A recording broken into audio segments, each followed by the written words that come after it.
Hey guys, it's Destry. Welcome back to my Oregon yard. Today we're starting out by doing some gardening. My husband and I are just picking up and getting ready for him to mow the grass.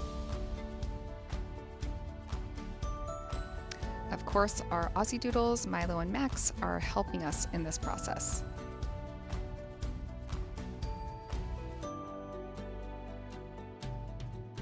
I had cut back my gladiolas a couple days ago and everything has just been laying here, so it's time to get tidied up before Corey mows.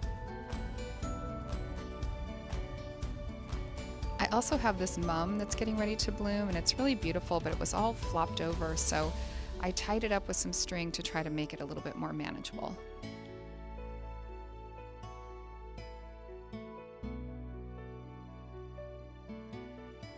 If you're new here, welcome to my channel. I like to do what I call yardening here in my Oregon yard. I do a little bit of crafting, decorating, and houseplants. Welcome to the channel.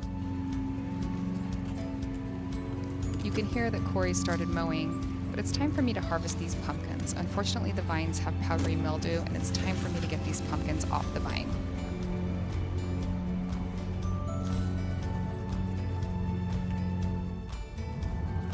Now you can harvest pumpkins early. As long as they have a little bit of orange on them, they will continue to ripen off the vine.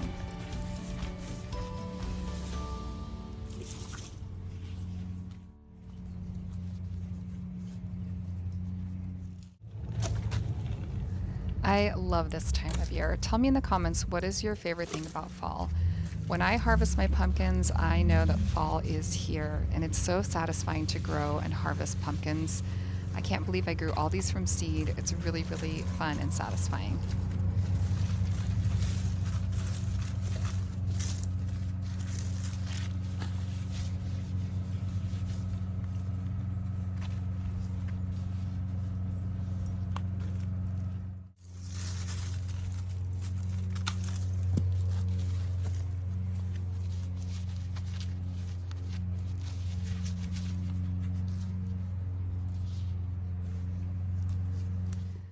This is the first year I've grown these little flat, what I'm calling Cinderella pumpkins that are white. I was only able to get 2 of them off the vine, but aren't they cool?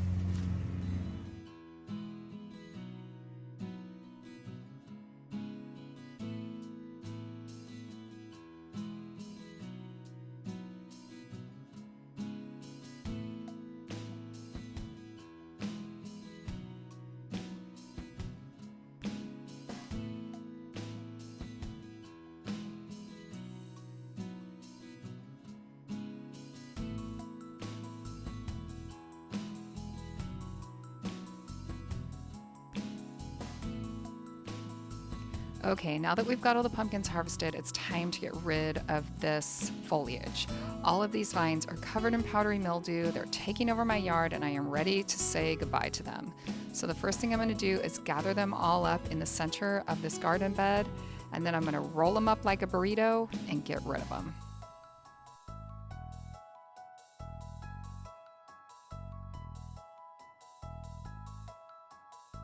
Before I get too itchy, I'm going to take a second and put on my gardening sleeves. If you haven't tried gardening sleeves, they are a game changer, especially for projects like this where things can get a little itchy and scratchy.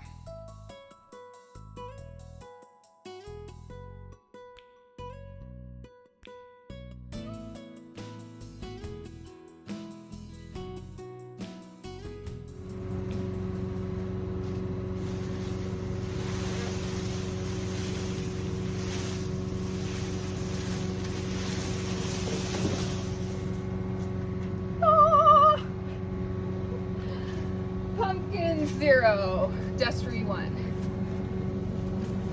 that what they call that? These weeds. Weeds for days.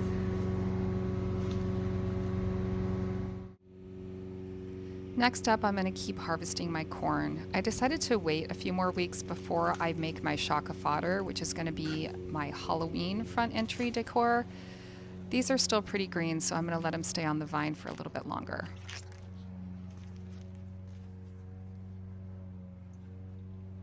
You want that, Milo?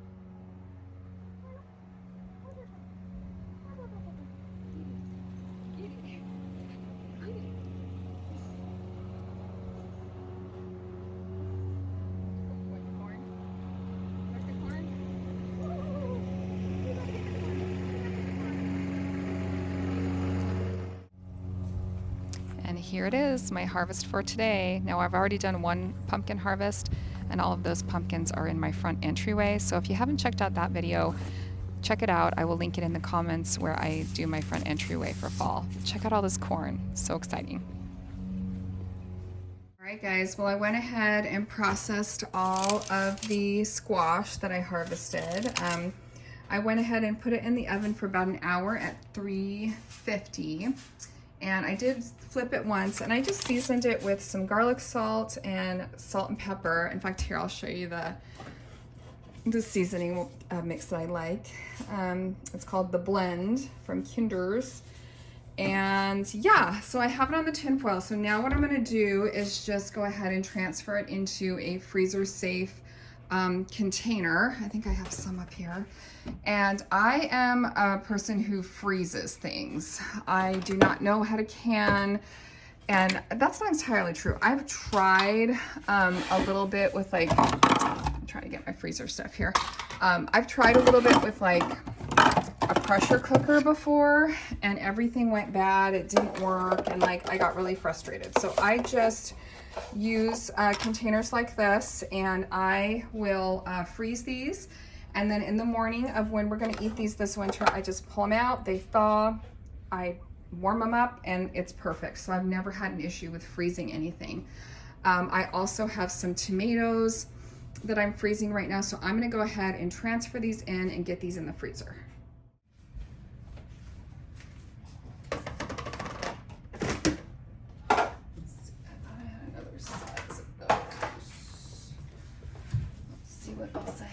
Actually, I might use these.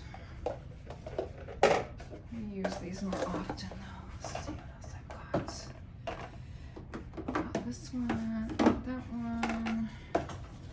I want it to be big enough where it's like a serving size, you know, it's like one dinner serving.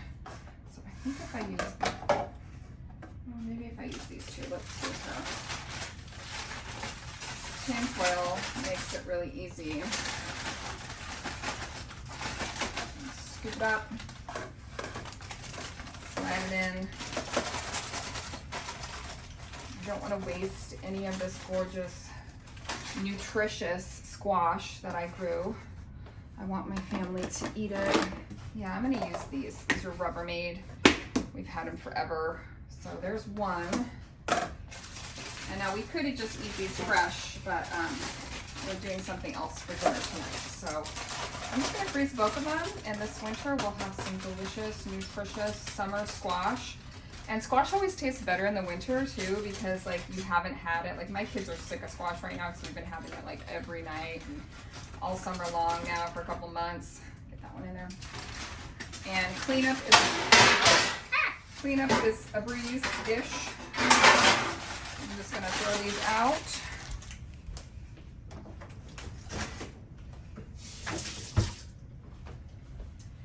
Anyway, we've been having squash every day, so like having this in like a cold winter day, like fresh summer squash, it's so good. Like nothing beats it. So yeah, that's that. And then I'm gonna put these in the freezer, and I wanna go check on my cherry tomatoes and see how they're doing. I'll show you those too.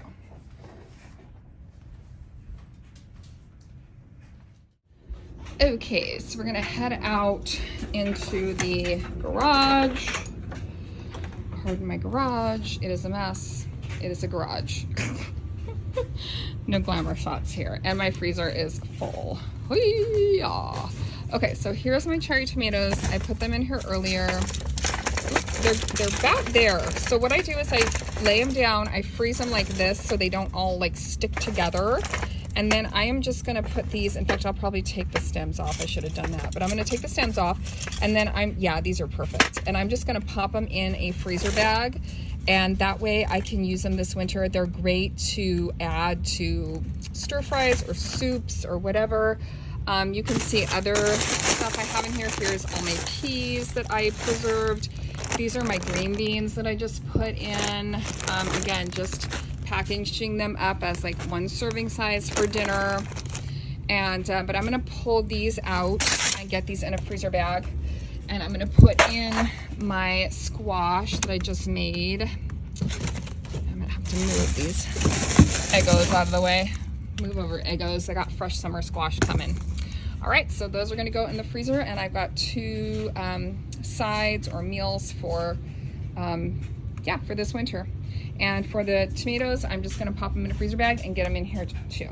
So you can see I've got all kinds of stuff in here. I've got onions. I processed all my onions, chopped them all up, so I can just, you know, break off a piece I need, throw it in a skillet. Here's all my garlic.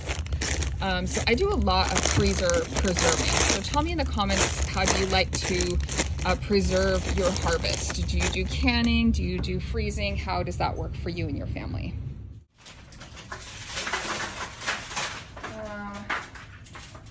I'm gonna take all the stems off. I should have done that earlier. The one thing I have not figured out preserving are my cucumbers. Do you know, tell me in the comments, do you know of any way to preserve cucumbers?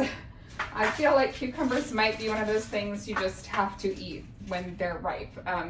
This one's a bit soft still. Anyway, this is a good way to do the cherry tomatoes because I feel like if you just throw them in a bag and they're not frozen on a cookie sheet, then they just all stick together in a big clump, which is okay, but you could still break them apart. But this is a little easier of a method to do. And yeah, so cucumbers, what can I do with cucumbers, you guys? I mean, I guess I could can them, right? That's what pickles are. I could brine them or something. I don't know, I'll have to look up some recipes. Like I said, I'm not really good at canning. Canning kind of scares me, I'm not sure why. What I need to do is have like a friend who knows how to can. In fact, I have a friend who knows how to can. If you're that friend, you know who you are. So maybe I just need a friend to come over and like show me. I'm kind of one of those people. Like if you're gonna teach me something, I kind of need to like do it myself. Although I'm sure I could look up a video on it or something. But more to come on my cucumbers if I figure out something to do with them and how to preserve them. Hopefully it won't involve canning, but I guess it might. And I really should have taken all these stems off earlier because now I'm fighting stems. But word to the wise, take your stems off beforehand. Also, I was gonna show you guys how to string your string beans. So I'll have to show you that on another, I'll have to show you that. Actually, I'll show you that today. I have some more beans I'm gonna harvest. So I'll go grab a couple and I'll show you how to string your string beans if you've never done it. It's super easy. And I'm a person who like, no one ever taught me how to do it. And so the first time I had green beans with my family, we were all like picking these strings out of our mouths, and my husband was like, these are really good. And like, my kids were like, these are gross, I don't like these strings. And so once I figured out the magic of stringing your string beans, it was a game changer. I'm not sure why I didn't know that, but you know, if you're new to gardening and harvesting, oh no, okay. I'm just gonna scoop. Can we pour these in? I don't know. I'm gonna try to pour them in. Woo! Okay. I think I'm gonna do, actually I'll just do one bag because I can just use part of them if I need to. These are really good to add to soup.